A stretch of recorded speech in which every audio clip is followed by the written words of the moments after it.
We're very happy today to have you all, and we're having a very special day because today is a discipleship initiation. And so the theme today is discipleship. I'm going to be reading from the Essence of Self-Realization, different passages from that regarding discipleship. These are, the Essence of Self-Realization was written by Swamiji, but it was Yoganandaji's words. Swamiji, when he was around Yoganandaji, he wrote down many, many things that Yoganandaji said. He also was gifted from God a memory that was nearly perfect, who everything Master said he could repeat.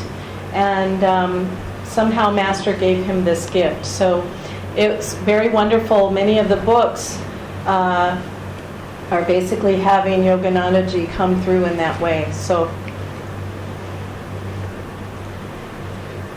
intuition is necessary to discipleship.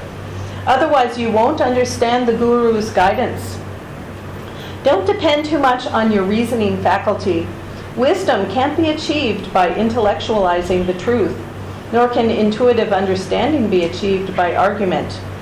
Spiritual insight requires tuning in with faith to what the Guru says and to what he asks of you. Intuitive faith, not logic, is the basis of divine understanding. If a doctor gives you a prescription, but you tear it up and toss it away, how can you expect to be cured? The Guru is your spiritual doctor. Do as he advises you. If you follow his prescription, even a little bit, your life will be transformed. Attunement to the Guru means complete, heartfelt acceptance of his guidance and also of his activities. Your acceptance must be unqualified. You mustn't say, for instance, I accept what the Guru tells me in this situation, but not in that. Nor should you say, I accept what he tells me, but not what those say whom he has appointed to represent him. Attunement means also listening for the Guru's inner guidance in your heart.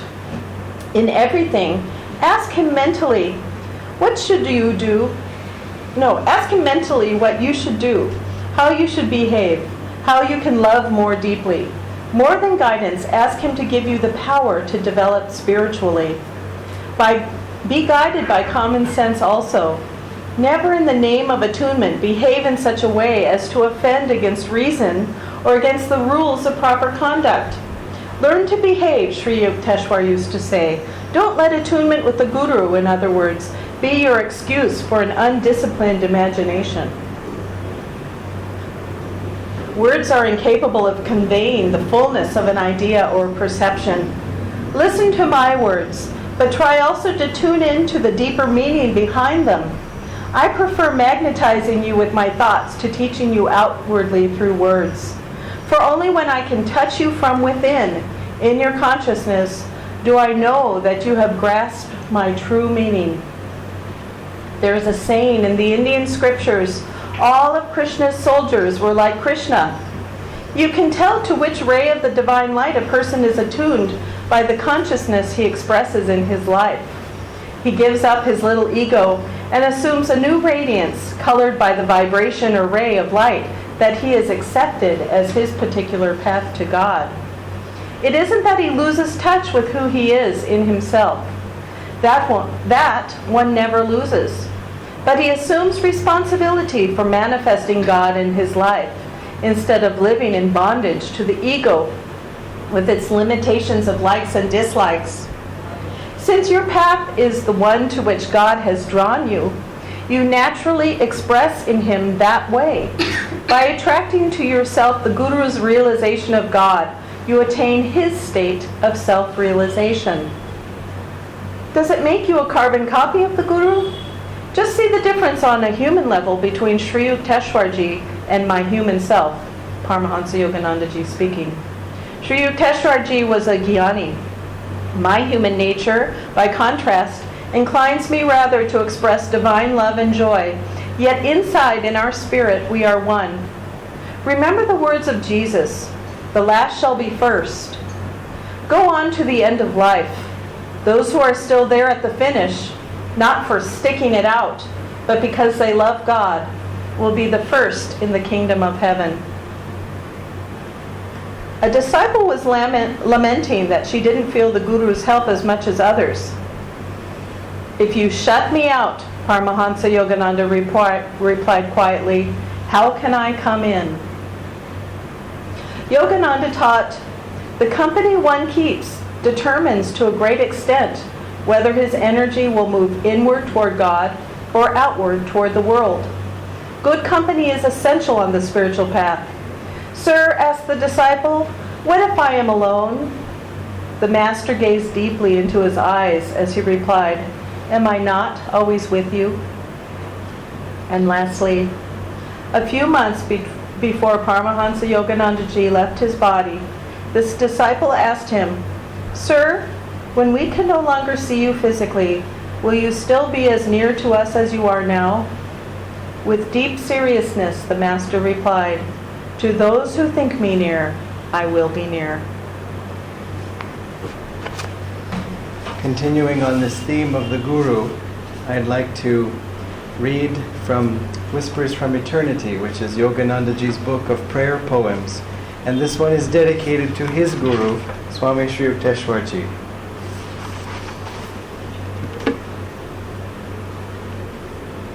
Thou light of my life, thou camest to spread wisdom's glow over the path of my soul. Centuries of darkness dissolved before the shafts of thy luminous help. As a naughty baby, I cried for my divine mother, and she came to me as my Guru, Swami Sri Yukteswar. At that meeting, O my Guru, a spark flew from thee, and the faggots of my God-craving, gathered through incarnations, smoldered and blazed into bliss. All my questions have been answered with thy flaming golden touch. Eternal, ever-present satisfaction has come to me through thy glory. My Guru, thou voice of God, I found thee in response to my soul cries. Slumbers of sorrow are gone, and I am awake in bliss. If all the gods are displeased, yet thou art pleased, I am safe in the fortress of thy pleasure. And if all the gods protect me behind the parapets of their blessings, yet I receive not thy benedictions, I am an orphan, left to pine spiritually in the ruins of thy displeasure. O Guru, thou didst bring me out of the bottomless pit of darkness into the paradise of peace. Our souls met after years of waiting. They trembled with an omnipresent thrill. We met here because we had met before. Together we will fly to his shores, where we will smash our planes of finitude forever and vanish into the infinite light. I bow to thee as the spoken voice of silent God. I bow to thee as the divine door which leads to the temple of salvation. I bow to thee, to thy master, Lahiri Mahashaya, harbinger of yoga in Benares, and I lay the flowers of my devotion at the feet of Babaji, our Supreme Master.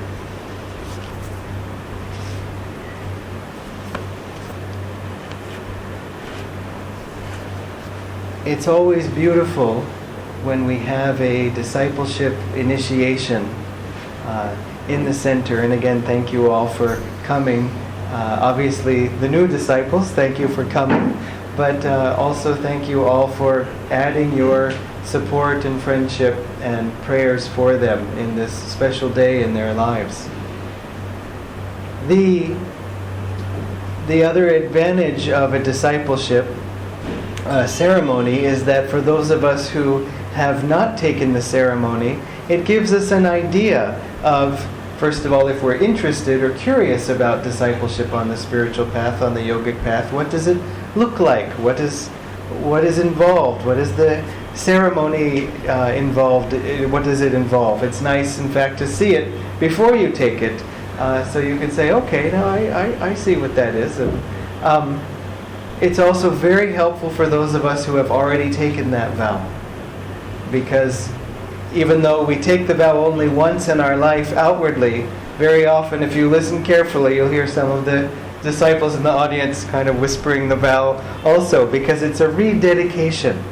It's a reminder. I remember that day so many years ago or weeks ago when I took the vow myself, and let me rededicate myself. Just as people renew their wedding vows, so also we renew our discipleship vow, because we want to go deeper. But remember, all of this has a purpose. Though it is spoken of with great devotion, with great love, we can infer from that, if someone feels great love from their guru, it must be because they have gained something from their guru. Even though it's a selfless love, even though it comes from gratitude, still it comes from gratitude for what has been received. And so that already gives us the first hint as to why have a guru, because the guru can give you something that you don't have. And the reason why you don't have it is not because you're less worthy or because he's superior. Of course he is, or she is, but the point is, as Master said, the guru's job is to make you into a guru, in the sense that to help you to achieve the same level of enlightenment as he has. Just as a good teacher in school, for example, their goal is to help you to learn what they know. And they're not trying to keep you down. I'll tell you 4 plus 5, but not 7 plus 8. That's just for me. Of course not. It's ridiculous. Their whole goal, their whole job is to empower you.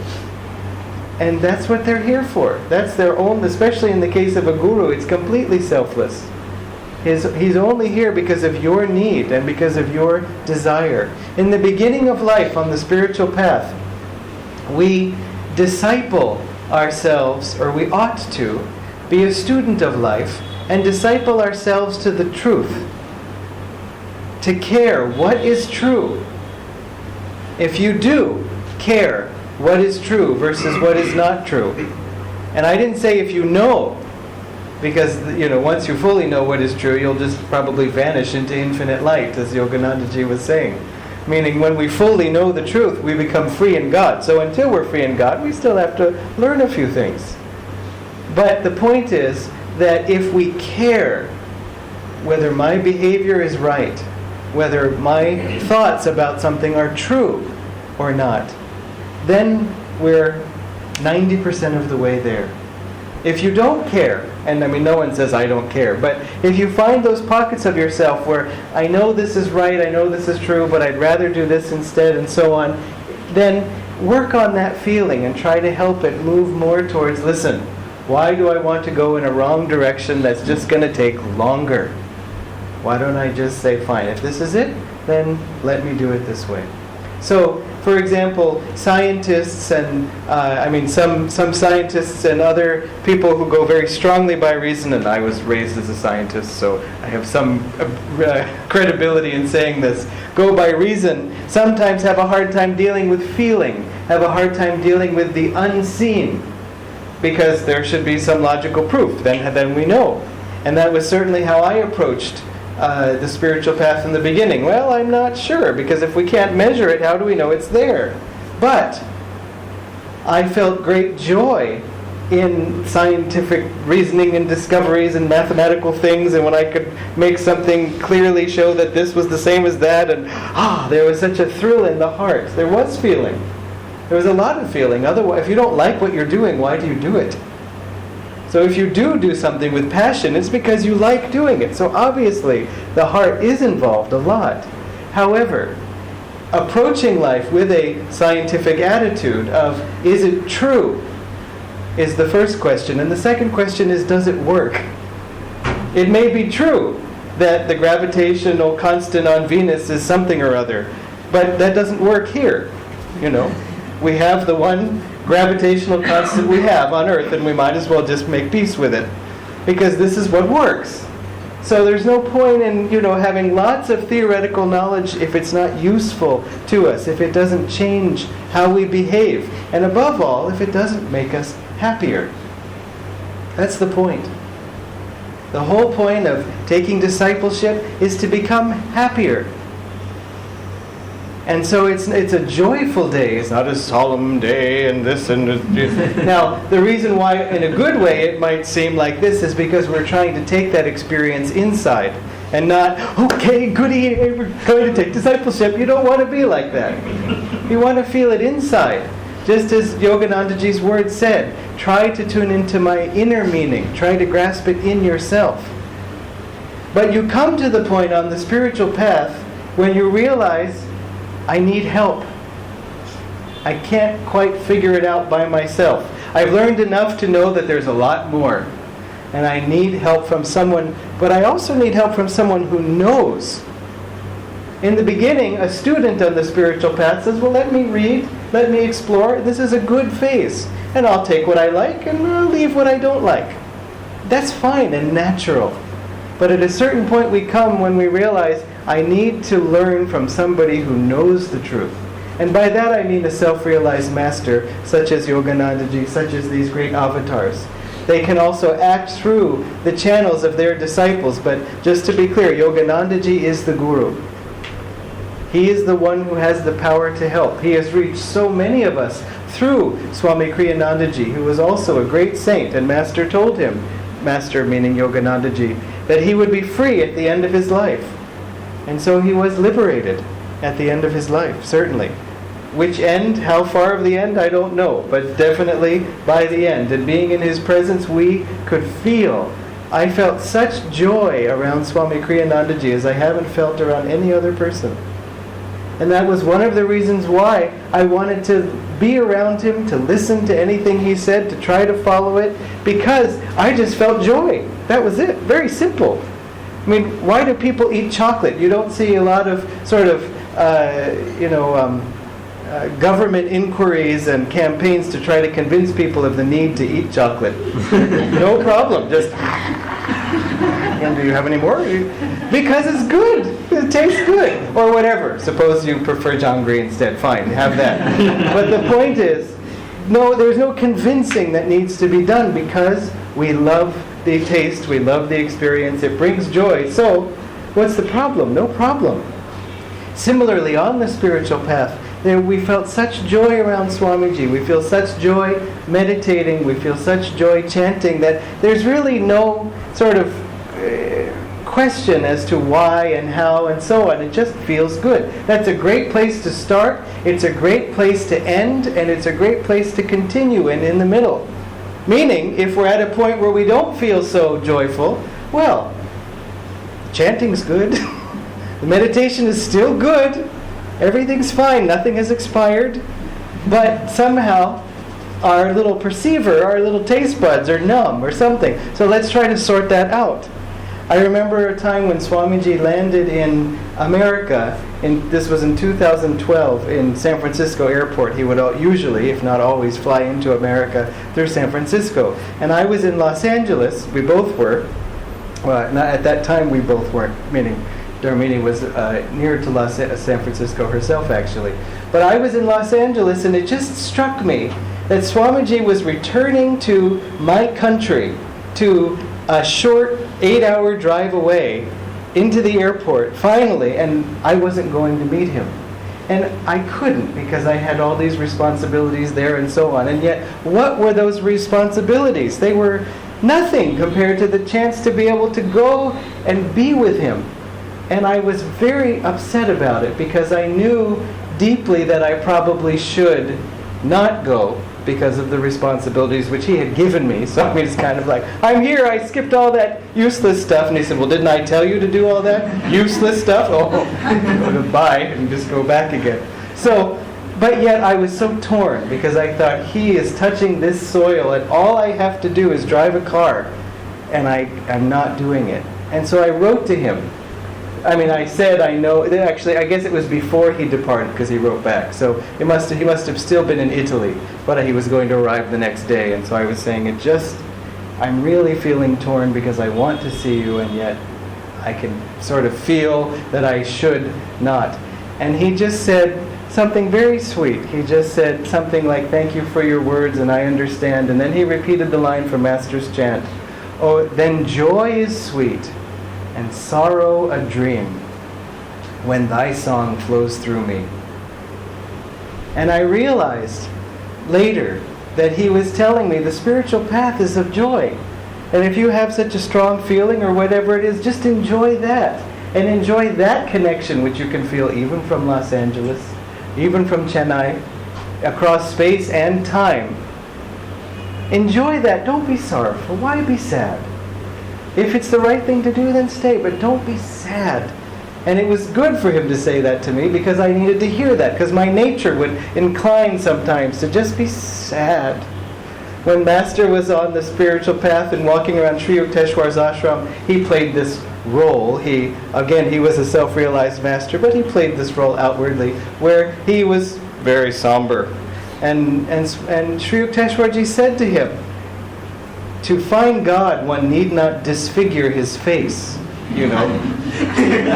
What's the matter? I'm feeling spiritual. I saw a picture of a man on the spiritual path, and he had his portrait taken, and it was like this. And I knew the man, and I said, what is that? I said, you just look miserable. He said, I look grave. And I just thought, not for me, vain dam. But then yet, later I caught myself, with these sorrows. Sri Yukteswar said, remember, finding God will be the funeral of all sorrows. So no need to have a mournful air, a sad air. Be glad you're on the spiritual path. Be glad you're interested in such things. This is the way out of suffering and the way into joy. And it isn't that you have to suffer all the way until finally you get to the joy door and then you get to... No, there's little joys all along the way. And of course you know, or else you wouldn't come. You wouldn't be here. But let that be your first, last, and middle attraction. The joy you feel. And if you don't feel it, then work it out. Sometimes we have a hard test where we can't work it out. Then just say, I know joy is there somewhere, and let me go through the motions. And sooner or later, you'll find it will change you, even against your will sometimes. Not in a scary way, but just in a, I'm not going to be joyful no matter what. There's a power that reaches in and just changes us. It's the Guru's power. Now, another very important thing to remember about all of this is that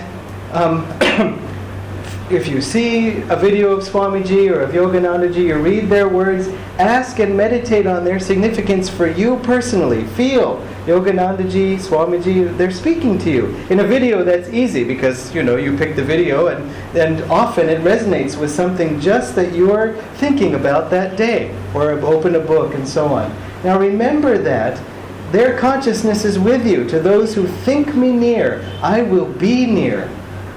He didn't say, if you think me near, well, that's nice. He said, if you think me near, I will be near. How many people can make such a promise? And so he can, and he is. Swamiji said, Yoganandaji is more with me. My Guru is more with me. He said, I don't know where Yogananda ends and Kriyananda begins. But that was because of where he had put his mind.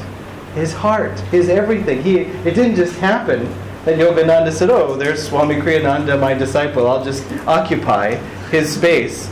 Swamiji invited him, said, "Let thy thoughts be my thoughts, be thy thoughts, my feelings be thy feelings." Why?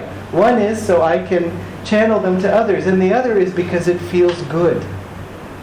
You see, there's not some big mystery. Swamiji didn't like the word mysticism as applied to the spiritual path because it implies mystery. But there's nothing mysterious about it. Makes you happy. Pour it. Or so he would have said. When he met me, he said, "Tamalas, you have to be a magician, I think, to speak it." He said, "What is that one L sound that they have?" And I said, "Ra." He said, "Exactly." Magic. So, in terms of the joy that we feel on the spiritual path, and the Guru being gone, but not in the body anymore, but being very much with us, Yoganandaji said at one of his disciples' funerals, "My master is more with me now than when he was in the body." So there's just no concern, no worry. When we were with Swami Kriyananda, you might think that we could just anytime, "Hey, Swamiji, I have a question. I was kind of feeling sad and wondered if you could cheer me up."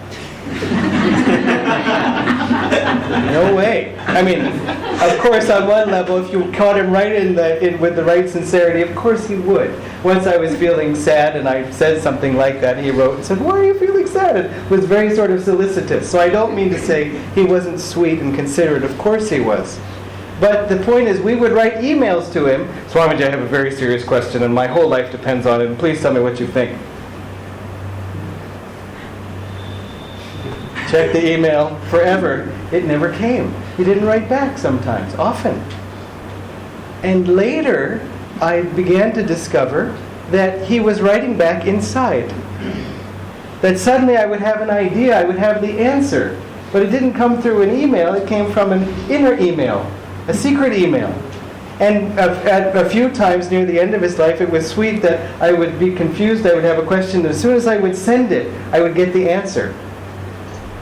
And then I realized this whole time he was trying to teach us to tune in inside.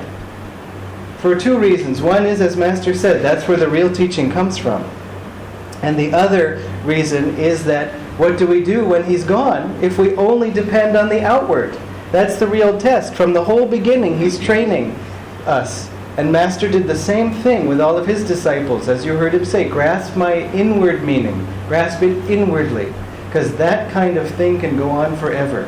Meditate on, Swamiji said he would meditate on a thought or a gesture that Yoganandaji made. And I thought, how could he do that? I mean, if Master smiled, how could you meditate on that and draw more out of that? And I didn't understand until Swamiji left his body. And then suddenly all the little memories of little seemingly insignificant things that we had, little interactions, brief, suddenly I could get more and more meaning out of. Once he asked us to sing a song for him. We were going to perform in a play, and it was his play that he had written, and he had written a song, and he wanted us to sing it. He said, because I'm thinking about that song, and I want to hear it so that I can think about it. He had written the song, and so on. So she was, obviously a much more accomplished singer and much more, confident in everything, and I was starting out as a singer and just more shy and nervous, and plus, it's Swamiji sitting there, and you're singing his song. And there was two other people who were also sitting there, kind of. It's harder to sing to an audience of 3 than to 50, because all you need is one face going.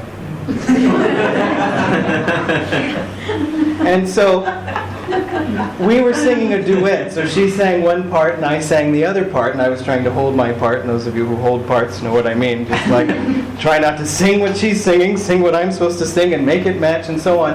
And I was starting to feel good.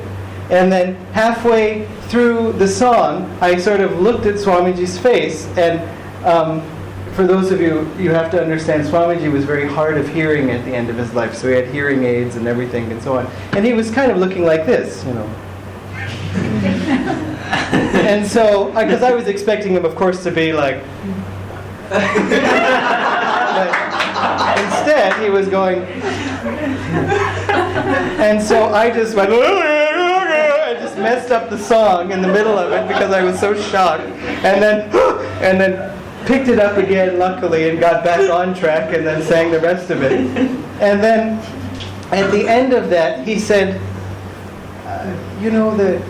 there was something wrong with the song. And it was like, yeah, this is what was wrong with the song. He said, the ending, I think I'm going to change the ending. The ending doesn't work. In the man's part, the ending, it doesn't end with the right energy.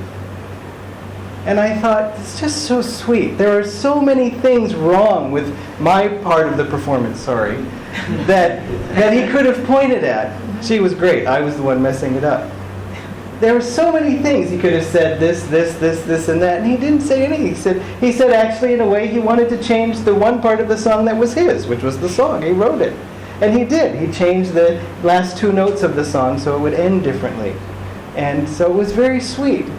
He didn't ever humiliate us. He didn't ever, and that would have not even been humiliation. It just would have been an accurate assessment of how bad it was. Instead, he just he took us as we were, as we are. And so another aspect, though, to remember, when you're in the presence of a divine person, you're in the presence of the Guru, when you're in satsang, you feel inspired and so on. But let's take it in the case of you're in the presence of someone who really inspires you. It's great. Because all you have to do is just sit and receive. And that's how we felt around Swamiji. And yet, then that person goes away. And then, I was feeling so good for free. I was just enjoying, and now you're gone. And now I can't get that joy anymore. And there's two things to learn from that.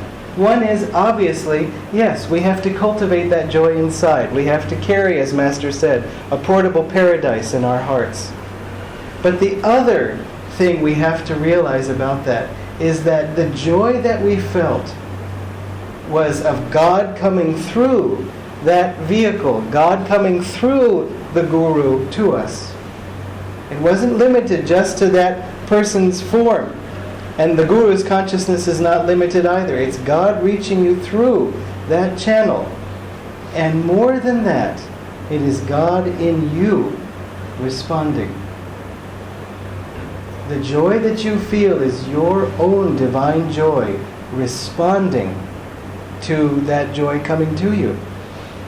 And so how can you lose that when it's from inside? There are plenty of people in the same room who aren't feeling that joy. I mean, I hope not, but they can be. Swamiji said you can feel inspired by a sunset, but a turtle might look at a sunset and think if it's good to eat. If it looks like an egg or something like that, the turtle... The turtle doesn't have the capacity, most turtles, maybe a few, but most turtles don't have the capacity to feel that inspiration. So if you feel that joy and then feel it's gone because whatever it came from has been taken away from you, remember, it is your own joy of God inside that is responding to that. And that you can never lose. And so there's no reason to be sorrowful. So this is all a part of what we go deeper with when we enter in on the path of discipleship.